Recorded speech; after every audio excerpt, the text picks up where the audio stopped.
A mother accused in a child abuse case in Norfolk will stand trial. Today, Shelby Love and John Tucker Hardy appeared in court. Both were charged in the death of Love's 2-year-old daughter, Harley. 13 News Now investigative reporter Laura Geller joins us with the details. Well, guys, in court this morning, the judge ruled Shelby Love is in fact competent to stand trial after a doctor examined the mother.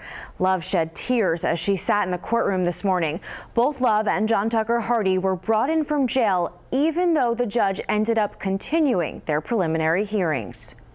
Both prosecutors and defense attorneys say they need more time to review new reports in the case. Harley Ray Williams died in April, but the medical examiner's report on Harley's body just came in late last week.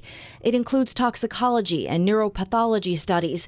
Defense attorneys tell 13 News Now there's about 70 pages of documents to review and go over with their clients. They're also waiting for autopsy photos. According to court testimony, Harley's injuries from scalding hot water were so bad her skin started to come off. Prosecutors also allege Harley could have survived if she had been taken to the hospital sooner. Shelby Love is charged with felony child abuse neglect. John Tucker Hardy is charged with that same count along with malicious wounding.